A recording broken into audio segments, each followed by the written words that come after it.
Assalamualaikum warahmatullahi wabarakatuh. Alhamdulillah, syukur pada Allah Subhanahu Wa Taala. Hari ini kita sama-sama untuk membaca bacaan surah Al-Fatihah untuk murid-murid tahun 1, yang mana objektif kita adalah membaca dan menghafaz surah Al-Fatihah. Saya harapkan anak-anak murid semua dapat bersama-sama kita baca dan menghafaznya. A'udzu billahi minasy syaithanir rajim.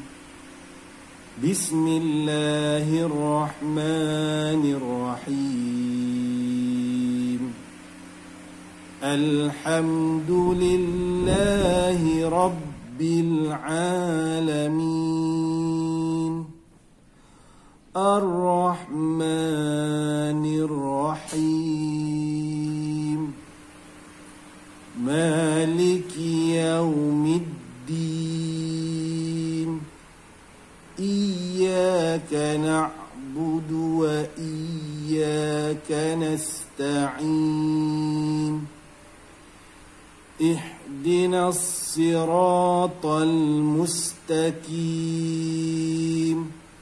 صراط الذين أنعمت عليهم غير المغضوب عليهم ولا الضالين.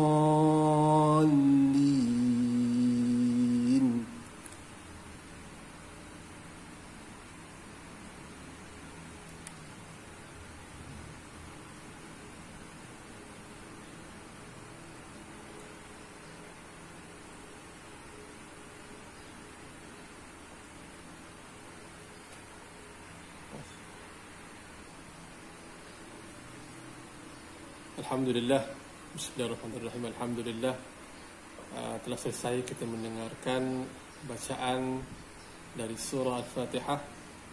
Dan untuk kali ini sama-sama bersama-sama dengan Ustaz, sama-sama kita melihat ataupun mengkaji beberapa perkara-perkara penting yang berkaitan dengan bacaan surah Al-Fatihah ini. Perkara-perkara yang berkaitan dan berkaitan dengan hukum tajwid, bertepatan dengan objektif pembelajaran bagi pendidikan Islam tahun 1, yang mana kita akan cuba satu demi satu ayat ini kita baca dengan bacaan yang fasih dan juga bertajwid. Dan untuk kali ini Ustaz akan memberikan penerangan satu demi satu dalam surah Al-Fatihah ini yang berkaitan dengan bacaan bertasydid dan juga bacaan huruf mad. Kita pergi kepada ayat yang pertama, iaitulah pada ayat yang pertama itu, ayat ini ialah Bismillahirrahmanirrahim. Perhatikan pada kalimah Allah, pada kalimah Allah, di situ terdapat tanda sabdu ataupun tasydid. Makanya di sini perlu kita perhatikan berlakunya pemberatan kepada sebutan Allah itu, khususnya pada huruf lam, pada huruf lam.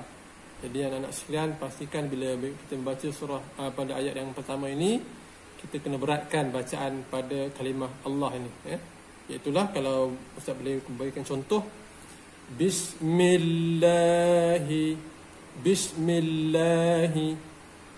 kena diberatkan. Kalau kita baca Bismillahi, maknanya itu tidak ada penekanan kepada bacaan tasydid.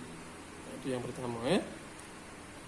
Kemudian kita sambung kepada kalimah yang berikutnya, iaitulah pada kalimah Ar-Rahmani. Ar-Rahmani, perhatikan pada huruf Ra itu, di atasnya terdapat tanda tasydid ataupun sabdu. Di sini juga kita perlu menjaga kaedah bacaan tasydid pada huruf Ra ini. Maka juga kita perlu jadikan seperti yang mana yang telah kita sebutkan tadi, kita beratkan pada huruf Ra ini. Contoh, Ar-Rahmani, Ar-Rahmani. Kalau kita baca Ar-Rahmani, makanya kita meninggalkan sebutan ataupun fungsi tasydid pada huruf Ra itu. maka kita kena baca beratkan pada huruf ra. Kalau Ustaz boleh sambungkan daripada awal, Bismillahirrahmani. Bismillahirrahmani. Maknanya dua tempat yang terdapat. Dan yang ketiga ialah pada kalimah, pada ayat ini, pada kalimah Ar-Rahimi. Ar-Rahimi juga terdapat huruf ra yang bertanda tasydid, maka kita perlu tekankan dan juga kita beratkan pada huruf itu. Jadi untuk keseluruhannya pada ayat pertama ni kita baca dengan kaedahnya Bismillahirrahmanirrahim. Terdapat itu yang pertama. Teruskan pada ayat yang kedua. Yang kedua ini kita ada dua tempat juga yang ada tanda tasydid, iaitu pada kalimah lillahi dan yang kedua pada kalimah rabbi. Jadi kedua-dua kalimah ini perlu kita jaga bacaan tasydidnya, dan juga kita kena perhatikan dapat kita sebut dengan betul. Contoh, Alhamdulillahi Rabbil Alamin. Lillahi, kita lambatkan sikit. Dan begitu juga dengan Rabbi, kita beratkan. Lambat dan beratkan. Alhamdulillahi Rabbil Alamin. Itu ada berat pada kalimah lillahi dan juga Rabbi. Kita teruskan kepada ayat yang ketiga. Ar-Rahmanir-Rahim. Ayat ketiga ini seperti mana dalam terdapat juga pada ayat yang pertama, pada kalimah Ar-Rahman, Ra, dan juga pada kalimah Ar-Rahim, Ra juga, yang kita perlu jaga dari segi hukum bacaan tasydid. Yang ketiga. Saya teruskan pada ayat yang keempat, iaitulah Maliki Yaumiddin. Pada ayat yang keempat ini kita melihat kepada kalimah ad-din. Ad-din terdapat pada huruf dal itu, di atasnya terdapat huruf yang bertanda tasydid. Maka situ kita kena pastikan bacaan tasydidnya kita jaga. Jangan kita lepas saja. Contohnya Maliki Yaumiddin. Itu kalau baca macam tu, maknanya dia meninggalkan sebutan yang huruf dal yang bertanda tasydid. Maka kita kena beratkan. Maliki Yaumiddin. Itu yang keempat. Yang kelima, Iyyaka na'budu wa iyyaka nasta'in. Perhatikan pada kalimah iyyaka. Iyyaka pada huruf ya terdapat tanda tasydid, maka situ kita kena beratkan. Maka kalau kita baca Iyyaka na'budu, maknanya tidak adalah fungsi tasydid situ. Pastikan anak-anak kita baca, tekankan pada kalimah yang ada tanda sabdu itu. Iyyaka. Tapi jangan sampai hilangkan terus. Bila sampai iyyaka, seolah macam ada terputus itu bacaan. Itu tak tepat. Kemudian juga terdapat kalimah yang sama pada ayat yang seterusnya, pada kalimah yang seterusnya, iaitulah Iyyaka na'budu wa iyyaka nasta'in. Dua kalimah yang sama yang diulang pada ayat yang kelima ini. Kita teruskan kepada ayat yang keenam.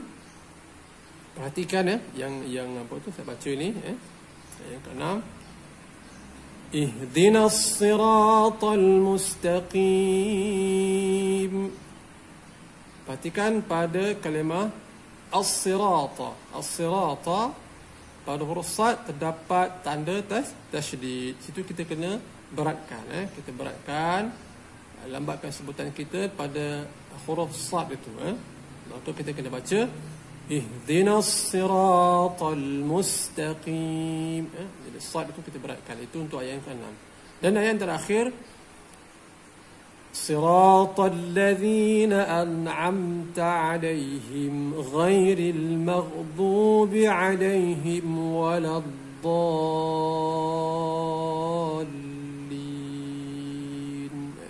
Ayat yang ketujuh ini yang terakhir, itu ayat yang panjang sedikit. Walau bagaimanapun kita hanya perhatikan kepada kalimah yang terakhir itu, iaitu pada kalimah ad-dallin. Situ terdapat dua tempat yang ditandakan dengan, maaf saya, sebelum itu ada sikit lagi pada ayat sebelum itu, iaitu kalimah siratal ladzina. Alladzina juga terdapat tanda sabdu, maka itu kita jaga. Dan yang akhirnya pada kalimah ad-dallin, situ terdapat dua tempat yang bertanda sabdu, iaitu pada kalimah pada huruf dad dan juga pada huruf lam. Jadi situ kita kena pastikan kita jaga kaedah nak menyebut huruf yang bertanda tasydid ni. Contohnya, kita ulang sekali lagi. Siratal ladzina an'amta 'alaihim ghairil maghdubi 'alaihim waladdallin.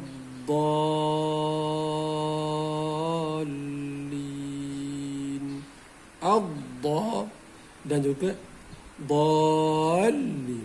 Itu kita bacakan dengan bacaan yang bertasydid. Itulah setakat ini perkongsian Ustaz berkenaan dengan bacaan surah Al-Fatihah. Mudah-mudahan kita dapat mengambil sedikit sebanyak manfaat daripada surah yang kita baca ini. Wallahu ta'ala alam. Assalamualaikum warahmatullahi wabarakatuh.